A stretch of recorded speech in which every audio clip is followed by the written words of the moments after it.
Hello दोस्तों, कैसे हैं आप सभी लोग। आई होप आप सभी बहुत बढ़िया होंगे। मैं के आर सैनी के आर एजुकेशन पे आप सभी का स्वागत करता हूं। दोस्तों, एट्थ पे कमीशन के रिगार्डिंग इस वीडियो में बात करेंगे कि फिटमेंट फैक्टर जो है कितना रह सकता है, न्यूनतम सैलरी क्या होने वाली है। बहुत अच्छी खासी सैलरी होगी आपका एट वेतन आयोग आने पे। और साथ ही दोस्तों, वेतन आयोग ही क्यों चाहिए, जैसे कि कर्मचारी संगठन जो है कई लंबे समय से इस चीज़ की मांग कर रहे हैं कि हमें जो है 8वां पे कमीशन ही चाहिए, उसमें कोई भी संशोधन नहीं चाहिए। जैसे आप सभी लोगों ने अलग अलग चैनलों के माध्यम से या कई जगह देखा भी होगा और सुना भी होगा कि सरकार जो है 50% डीए होने पर उसको मर्ज कर सकती है बेसिक में, जो कि एकरूट फॉर्मूले के आधार पे होता है। और इसका जो है रिकमेंडेशन दिया गया था 7th सीपीसी के अंदर। और ये एक तरह से रिकमेंडेशन था, सरकार पे निर्भर करता है पूरी तरीके से सरकार इसको लागू करे या नहीं करे। तो 50% डीए होने पे आपके बेसिक में मर्ज कर दिया जाएगा। तो उसको मर्ज करने पे आपको ज़्यादा फायदा होगा या वेतन आयोग आने पे आपको ज़्यादा फायदा होगा। दोनों ही चीज़ें मैं आपको क्लियर करूंगा किस में जो है ज़्यादा फायदा होने वाला है और क्यों जो है कर्मचारी संगठन यहाँ पे इसका वेतन आयोग लाने की ही बात कर रहे हैं। और साथ ही दोस्तों, कितना फायदा होगा, अगर फायदा होगा तो कितना फायदा होगा और क्या सरकार का रुख है इस पर है, वो भी अपन इस चीज़ पे क्लियर करेंगे। हालांकि आप सभी लोगों को पता है कि सरकार जो है अभी पूरी तरीके से आपका जो ओल्ड पेंशन स्कीम है और एनपीएस है, यानी एनपीएस में ही कुछ संशोधन करने जा रही है, उसी पे पूरा ध्यान है। यहाँ पे फरवरी मार्च में आपके अप्रैल मई में जो है चुनाव आने वाले हैं आगामी 2024 में लोकसभा के। तो उससे पहले पहले सरकार कुछ ना कुछ ठोस कदम यहाँ जरूर लेने जाएगी एट्थ पे कमीशन की रिगार्डिंग। और अभी जो काम कर रही है सरकार वो आपके एनपीएस के अंदर हाइब्रिड पेंशन लाने की बात करी जा रही है कि आपको जो है रिटायरमेंट के बाद में 45 या 50% जो भी आपकी पेंशन बनेगी वो दी जाएगी। उस पर आपको डीए वगैरह नहीं दिया जाएगा, एक मुश्त जो राशि रहेगी फिक्स वही आपको हमेशा मिलती रहेगी। तो ऐसा सरकार कुछ ला सकती है, ऐसी कुछ चल रही है, खबरें जैसे आ रही है। तो इस वीडियो में ओनली बात करूंगा कि एट्थ पे कमीशन अगर आता है तो अपने को किस हिसाब से यहाँ पे फायदा होगा और कितना फिटमेंट फैक्टर होगा यहाँ पे, वो अपन सारा कुछ इस चीज़ में देखेंगे। और पिछले सालों में जो कितना फिटमेंट फैक्टर रहा है और किस बेस पे किस आधार पे वो फिटमेंट फैक्टर बना है, वो सारी चीज़ें मैं यहाँ पे क्लियर करूंगा। न्यूनतम बेसिक पिछली बार जो बना था वो किस हिसाब से बना था और अब आगे जो बनेगा वो किस हिसाब से बनेगा। तो चलिए दोस्तों, अपन जो है 7th सीपीसी की जो रिपोर्ट थी वो मैं आप सभी लोगों को दिखा देता हूँ, उसमें क्या कुछ लिखा हुआ था। दोस्तों, ये 7th सीपीसी की रिपोर्ट है और लगभग 899 पेज की पीडीएफ है। ये सारी कुछ जो है आप इसमें देख पा रहे होंगे और इसको मैं आपको टेलीग्राम ग्रुप में भेज दूंगा और जाके आप देख सकते हैं। मैं आपको इसमें बताऊंगा कि न्यूनतम जो वेतन बना था 18,000 रुपये वो किस हिसाब से बना था।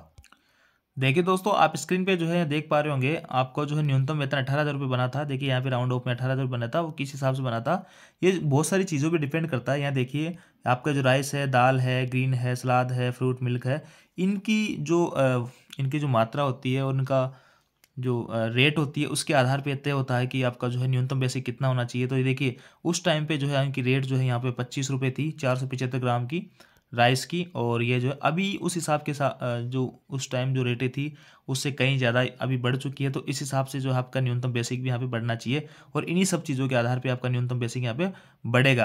और दोस्तों, यहाँ पे देखिए एक दूसरा फॉर्मूला उन्होंने अपनाया था 2016 जो 6 सीपीसी के अंदर न्यूनतम बेसिक जो था 7,000 रुपये था, उसको फिटमेंट फैक्टर से मल्टीप्लाई कर दिया गया था और फिटमेंट फैक्टर से तो 2.57 फिटमेंट फैक्टर माना गया था। तो 2.57 है वो कहाँ से आया वो भी मैं आपको बताऊंगा। तो ये जो इसके आधार पे भी यहाँ पे 18,000 निकल के आए थे। तो ये 18,000 रुपये न्यूनतम बेसिक आपका इस हिसाब से बना है। अब देखिए मैं आपको बता देता हूँ कि पिछले जो सीपीसी थे उनमें सैलरी किस किस हिसाब से बढ़ी थी। देखिए सेकंड जो सीपीसी था उसमें 14.2 सैलरी बढ़ी थी और थर्ड में 20.6, फोर्थ में 27.6 और फिफ्थ में 31 और सिक्स में 54%।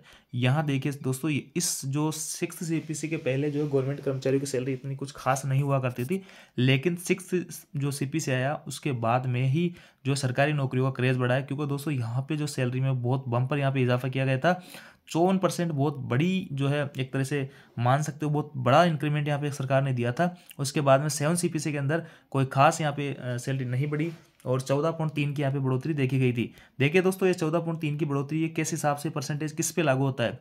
आप देखिए आपका जो बेसिक रहेगा यहाँ पे मैं आपको 6 सीपीसी के अंदर बता देता हूँ कि 6 सीपीसी से 7 सीपीसी में जब पहुँचे थे तो यहाँ पे जो डीए था वो 125% हो गया था, 125% पहुँच गया था। और आपका जो बेसिक है उसको 1 मान लेते हैं और 125% आपका डीए बना तो इसको अपन जो है 1.25 मान लेते हैं। दोनों को ऐड करेंगे तो 2.25, ये जो है आपका फिटमेंट फैक्टर लागू होना चाहिए था। मतलब इतनी सैलरी आपकी बेसिक प्लस डीए हो गई। तो अब देखिए दोस्तों हुआ क्या था, ये जो 14.3% है ये बढ़ा था 2.25 के ऊपर। यहाँ से आपको समझ में आ रहा होगा, मैं दोबारा से समझा देता हूँ कि 125% डीए था जो कि बेसिक का होता है। और बेसिक जो है मान लेते हैं कि बेसिक 1 रुपया है और आपका जो है डीए 125% बढ़ गया तो डीए कितना हो गया 1.25 हो गया। दोनों को ऐड करेंगे तो 2.25, ये बेसिक प्लस डीए का आपका फिटमेंट फैक्टर आ गया। अब इस पे सरकार ने 14.3 की वृद्धि की थी। तो इसमें अगर अपन 14.3 की वृद्धि करेंगे यानी कि 114.3 अगर इसमें कर देते हैं अपन, तो ये अपने पास में 2.57 के करीब निकल के आएगा। तो इसी आधार पे आपका जो फिटमेंट फैक्टर था 7 CPC के अंदर वो 2.57 ऐसे ही निकला था। और दोस्तों यहाँ पे आपका जो फिटमेंट फैक्टर है 2.81 तक भी गया था, जो कि अपर लेवल की जो पोस्टें थी उनमें, लेकिन 2.57 जो है सभी के लिए, नीचे वाले पोस्टों के लिए कॉमन था, नीचे वाले लेवल के लिए। तो 2.57 आपका फिटमेंट फैक्टर यहाँ से निकल के आया। अब देखिए मैं बात करूँ आपका जो 1 जनवरी 2026 से आपका पे कमीशन लगना है, तब तक डीए जो है आपका लगभग मान के चलिए आप 65% के आसपास आराम से हो जाएगा, क्योंकि जनवरी 2024 में जो है 50% के करीब आराम से पहुंच जाएगा। फिर 2 साल का बचा, 2 साल में जो है एवरेज आपके 7 से 8% डीए पे बढ़ता है, तो 15% अपन मानते हैं, तो आपका जो है 65% आपका जो है डीए बढ़ जाएगा 1 जनवरी 2026 तक। अब देखिए वही बात है, आपका बेसिक हो गया 1 और उसमें जो है 65% यानी आपका डीए है, तो 0.65 इसमें अपन ऐड कर देंगे, तो यहाँ से जो निकल के आया वो अपने पास में 1.65 निकल के आया। अब देखिए सरकार जो है इसमें मान लेते हैं कि सरकार इसमें 20% की वृद्धि कर सकती है, जैसे कि इंक्रीमेंट लगा रहे हैं। यहाँ पे मैं फिर से लिख देता हूँ 1 + 0.65 यानी 1.65 ये निकल के आया। अब देखिए सरकार जो है इसमें 1.65 पे तो आपका बेसिक और डीए निकल गया है, ये आपका बेसिक है और उस पर 65% डीए लगा दिया, तो ये जो फिटमेंट फैक्टर निकल के आया तो बेसिक प्लस डीए का ही है। और अब इस पे जो है सरकार इंक्रीमेंट की जो वृद्धि करेगी, जो इस हिसाब से यहाँ पे कर रखी है। अब देखिए दोस्तों, इस पे अगर 54% की बढ़ोतरी करती है तो यहाँ पे सीधा सीधा आपके 0.8 की जो है बढ़ोतरी हो जाएगी और बहुत अच्छा फिटमेंट फैक्टर यहाँ पे आपके सामने निकल के आएगा। तो मान लेते हैं कम से कम अपन यहाँ की 15 या 20% तो यहाँ पे फिटमेंट फैक्टर सरकार लगाएगी। तो मैं मान लेता हूँ जितना 7 CPC के अंदर लगाया उतना ही अपन मान लेते हैं कि इसमें भी लगाएंगे। तो 1.65 का जो है अपन यहाँ पे 15% निकाल के इसमें ऐड करेंगे, तो 115% इसका अपन सीधा ही निकाल लेते हैं। तो मैं कैलकुलेटर से आपको निकाल के बताता हूँ यहाँ पे। दोस्तों 1.65 तो अपना जो है बेसिक प्लस डीए हो गया, और इसमें जो है मैं आपको 15% की अगर बढ़ोतरी मानते हैं तो अपन 1.15 115 मतलब 15% निकाल लेते हैं, तो आपका जो फिटमेंट फैक्टर निकल के आ रहा है यहाँ पे देख लीजिए, ये आपके सामने है 1.89 यानी 1.9 अपन इसको मान सकते हैं। तो अब जो है इसके आधार पे अपन सैलरी यहाँ पे देख सकते हैं। अगर न्यूनतम बेसिक अगर किसी का 18,000 रुपये है, तो अब जो है फिटमेंट फैक्टर से वो मल्टीप्लाई हो जाता है, तो 1.9 से अगर मल्टीप्लाई करोगे तो आपका जो बेसिक ये निकल के आ जाएगा। किसी का 60,000 बेसिक है तो वो जो है 1.9 से मल्टीप्लाई करेगा, तो सीधा सीधा यहाँ पे कह सकते हैं कि बेसिक जो है यहाँ पे डबल हो जाएगा, जैसा कि पिछले पे कमीशन में निकल के आ रहा था। उसी के आधार पर अगर 8वें पे कमीशन पर बात करें तो सैलरी जो है आपका न्यूनतम बेसिक जो है सीधा सीधा यहाँ पे डबल हो जा रहा है। आप देख लीजिए एकदम स्पष्ट है, 1.9 जो है गुना हो जाएगा, आपका जो बेसिक रहेगा वो 1.9 गुना। फिटमेंट फैक्टर का मतलब यही होता है कि आपकी जो न्यूनतम बेसिक है, आपकी जो बेसिक है वो फिटमेंट फैक्टर से मल्टीप्लाई होकर आपके पास में एक नई बेसिक निकलती है और डीए जो है 0 से वापस स्टार्ट होगा। तो यहाँ पे सीधा सीधा इतना फायदा आपको यहाँ पे रहने वाला है। जबकि दोस्तों आपके जो बेसिक और डीए को मर्ज कर रहे थे, तो वहाँ पे जैसे कि बेसिक आपका 1 हो गया और डीए 50% तो 0.5 मान लेते हैं, तो आपका एक तरीके से 1.5 यानी आपकी बेसिक जो है सीधी सीधी 1.5 गुना ही यहाँ पे होगी।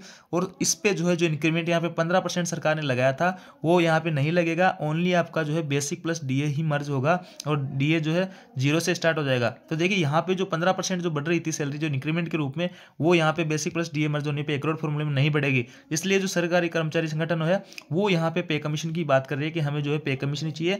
1 करोड़ फॉर्मूले में जो है नुकसान हो रहा है कंपेरिजन दैट आपका 8वां पे कमीशन, और सरकार अगर 8वां पे कमीशन नहीं लाती है तो 1 करोड़ फॉर्मूले में भी जो है यहाँ पे अपने को फायदा रहेगा, क्योंकि दोनों में से अगर ऑप्शन वाली बात करें कि कौन सा बेस्ट है तो 8वां पे कमीशन ही बेस्ट है। और सरकार अगर लाना चाहेगी तो 8वां पे कमीशन यहाँ पे उसमें कर्मचारी को बहुत अच्छा खासा फायदा यहाँ पे होने वाला है, और बेसिक जो है सीधा सीधा आपकी 2 गुना यहाँ पे हो जाएगी।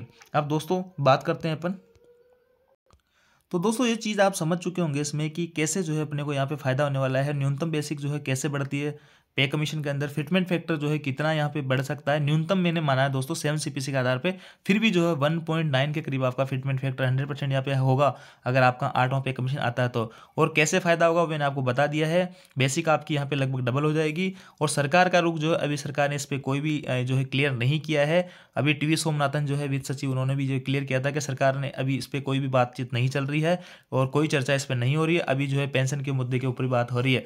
तो जब भी होगी दोस्तों, चुनाव आ रहे हैं, कुछ ना कुछ जो सरकार यहाँ पे जरूर ठोस कदम उठाएगी कर्मचारियों के लिए। तो ये सारी कुछ जो जानकारी थी दोस्तों आप लोगों को पता होनी चाहिए। 8th पे कमीशन आने पर आपको किस तरह से फायदा होगा वो मैंने यहाँ पे बताने की कोशिश की है दोस्तों। आई होप जानकारी आपको अच्छी लगेगी। वीडियो आपको अच्छा लगा तो वीडियो को लाइक कीजिए, दोस्तों के साथ शेयर जरूर करें। Thank you.